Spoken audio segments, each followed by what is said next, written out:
Alrighty, welcome to Uncensored Conservatism. This is episode number 350, and today we're going to go around the United States and look at some news that may or may not have made the headlines. Going east to west this week, starting here in Maine, where their infinitely ugly governor, Janet Mills, is, according to sources, reaching out to donors about a possible run for the U.S. Senate in 2026. The sources say she won't make any announcement until mid-November. At least we think it's a she. Actually, it looks like a shriveled up old man's dick. Anyway, thousands of protesters showed up outside an ICE detention facility in Burlington, Massachusetts, as ICE ramps up operations throughout the state, particularly in Boston. As usual, there were the just basically older white female lesbians out there protesting. Justice Department has filed a motion against Vermont's Superfund law that would force oil companies to pay damages for alleged past climate change damage because, only Vermont is a victim of climate change scolds up there. The motion argues that only the federal government can regulate greenhouse gases. Well, this is their rule, so, Unlike Massachusetts, at least 3 counties in New Hampshire are seriously considering using county jails to house ICE detainees. One such county does so now. Come on, guys, get on it. Christopher Cherry, a youth basketball coach in Rhode Island, was arrested and charged with assault after he attacked a referee on the court. Viral online footage also reveals that Cherry may have also brandished a knife in the incidents. He was released on $2,500 bail and will be back in court in December. And that's one youth basketball coach who takes his role way too seriously. Plans to build 2 casinos in New York City, one near New York Times Square and the other in Hudson Yards, were given the kibosh this past week when the Community Advisory Committee vetoed the efforts in 4-2 votes. Previously, Mayor Eric Adams had vetoed a casino proposal in the Bronx. My friends, casinos are not a fiscal panacea. Just ask Atlantic City. Police in Cape May, New Jersey are looking for the men who vandalized a miniature golf course when they ripped a statue of Humpty Dumpty from its stand and walked off with it. And apparently just threw it somewhere. Anyone with any knowledge is asked to call all the king's horses and all the king's men. Ha! Excuse me. In Delaware, sorry, but Sarah McBride, yep, still a dude. 3 police officers were killed and 2 more injured in a gun shootout, with the suspect being served a warrant in central Pennsylvania on Wednesday. The suspect was apparently lying in wait for the police when they arrived. The 2 injured officers are in critical but stable condition. The suspect was killed in the shootout. Just a reminder of the threat law enforcement faces every day in every community, big and small, rural and urban. Former North Carolina Democratic Congressman Wiley Nickel is running to be the next county prosecutor in Wake County, North Carolina, the state's most populated county. Nickel originally planned to run for the U.S. Senate, but stepped aside when former Governor Roy Cooper entered the race for the Democrats in what could be a key Senate race in 2026 after Republican Tom Tillis decided not to seek re-election. A judge in South Carolina has cleared the way for the execution of Stephen Bigsby when they ruled he was mentally competent. Bigsby's assertion of incompetence is based upon his belief that all laws are unconstitutional. Well, at least he was original with his appeals.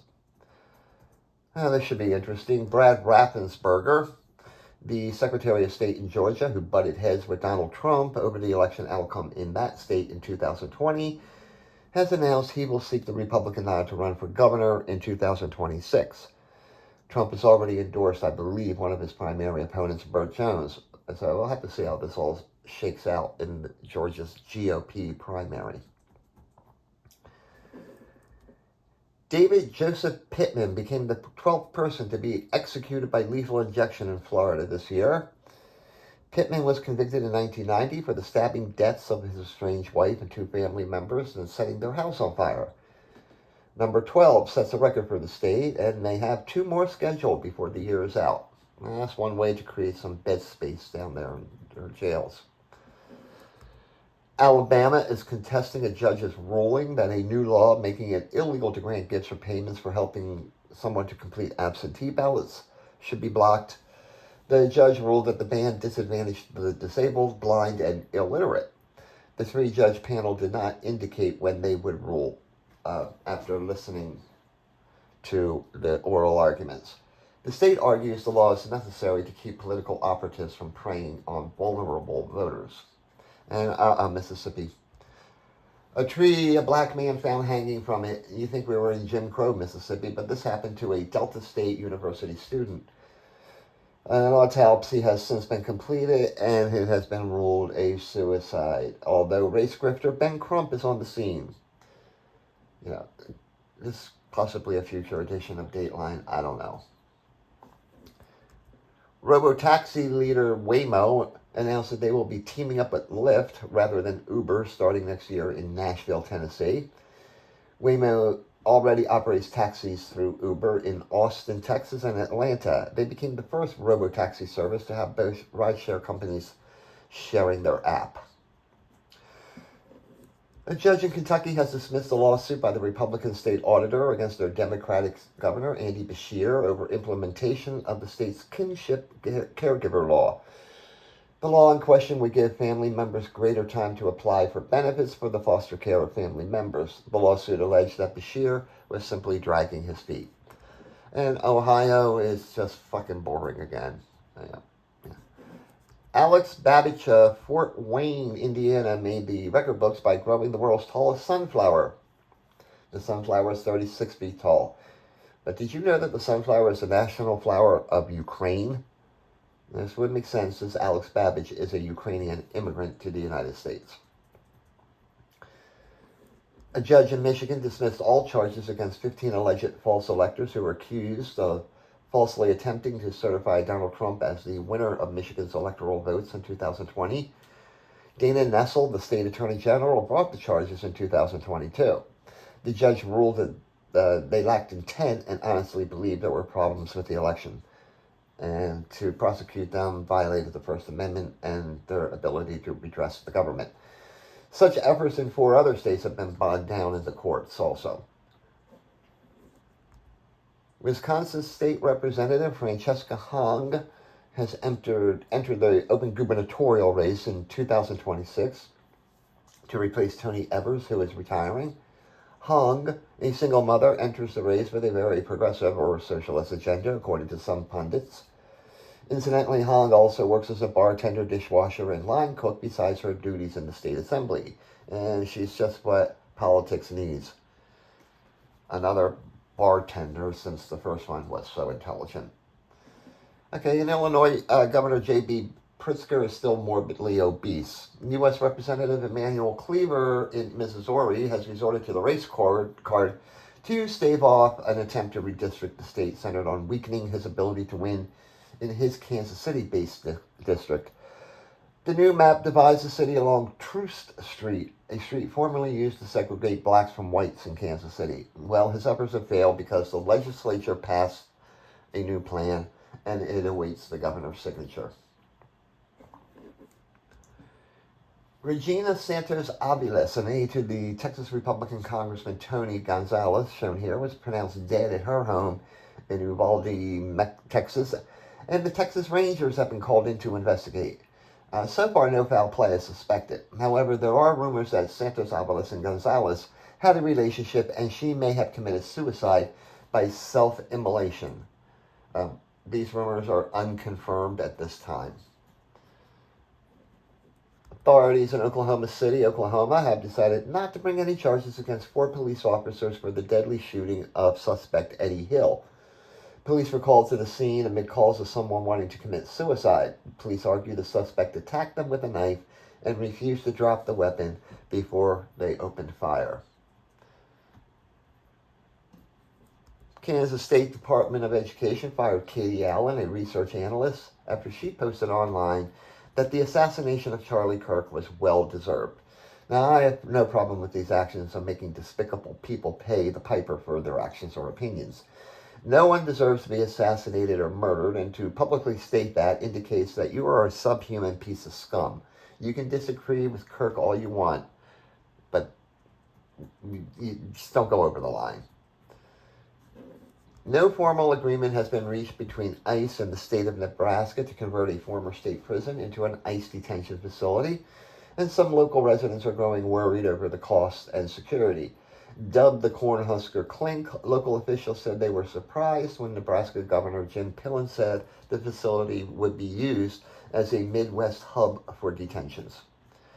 And in Minnesota, sorry, but Weirdo Waltz has announced he will run for a third term as governor. Come on, Minnesota, do the right thing and kick this fucking clown to the curb. Governor Larry Roden of South Dakota, that's him here, has chosen John Schubeck to replace State Representative Richard Vosgard, a fellow Republican who died last month. This, as the legislature begins a special session to consider a new state prison. Police in North Dakota arrested Paul Vincent for the theft of an historic bell in a cemetery. The suspect allegedly stole the bell and then cut it into pieces before selling it to a salvage place for $1,000. The bell is made of yellow bronze. Now, if only Cape May, New Jersey can catch the Humpty Dumpty killer. And I guess this sounded good on paper, but when the FBI went to burn 20 pounds of methamphetamine in Billings, Montana, they weren't counting on the smoke entering an animal shelter. The incinerator in the shelter is used to burn euthanized animals and occasionally used for drug burns. 14 workers were hospitalized and 75 dogs and cats had to be transferred or fostered. Oops. Well, get ready, Wyoming, because In-N-Out Burger is coming to your state. Well, sort of. The iconic California establishment announced plans to open a restaurant in northern Colorado, just a short 45-minute drive from Cheyenne. So put down those bison burgers and head to Colorado for a double-double and some fries, animal style. And speaking of Colorado, the news of Charlie Kirk's death kind of overshadowed a school shooting at Evergreen High that injured 2 people before the gunman took their own life. Now comes word that Desmond Holley, age 16, was active on a violent gore website leading up to the shooting. The site features uncensored animal cruelty, beheadings, and shootings. New Mexico Governor Michelle Lujan Grisham is touting the fact her state will be the first to offer universal daycare to New Mexico residents. Bing, bing. Using windfalls from oil and gas exploration in the state, the governor hopes to use that money to expand eligibility for more early childhood educational facilities throughout the state. And we'll see how that works out. David Ralph Weber of Henderson, Nevada, was indicted on drug charges recently, but not just your typical drugs, after making over $2.5 million. Authorities claim he smuggled the active ingredients for Cialis and Viagra into the country and then relabeled them and sold them as natural ingredients, not a prescription drug. A labeling company was also paid to mislabel certain drugs. Man, imagine getting your vitamins in the mail and you end up with a raging boner. Led by the Idaho Education Association, several groups have petitioned that state's Supreme Court to prohibit House Bill 93 from going into effect. The bill sets aside $50 million to subsidize vouchers for private schooling. Some parents say their kids are turned away from private school because of low academic performance. Well, duh, whatever. A city council meeting broke out into arguments between Washington State's anti-tax activist Tim Eyman, shown here, and city council over a proposed car tab fee in Pasco, or increasing the city's sales tax to fund road improvements. The car tab fee would only apply to Pasco residents and be up to $50 a year just to have a car in this town. In Portland, Oregon, city administrator, shown here, warned of a substantial gap in the city's general fund. Michael Jordan ordered an immediate hiring freeze in the city. The budget crunch, he warned, could last until July 2026. Police, fire, and 911 operators are excluded from the hiring freeze, which must really piss off the Antifa sissies out there. All right, Ghost, a beloved octopus at an aquarium in California, will spend her last days protecting eggs she laid that will never be fertilized by a male. Instead, she entered her last phase of life and will spend it protecting the eggs and neglecting her own needs. Now, a male cannot be introduced to fertilize the eggs since female octopuses are solitary creatures and rarely come into contact with males to reproduce. So, a preemptive rest in peace out there, Ghost. And finally, former Alaska Attorney General Craig Taylor became the 10th Republican to enter an already crowded Republican field for governor in 2026. Taylor had been Attorney General since 2021 and is considerably on the right side of the political spectrum. He resigned his position last month in the anticipation of the announcement to run for governor. And that's it. I want you to have a great day and a more pleasant tomorrow.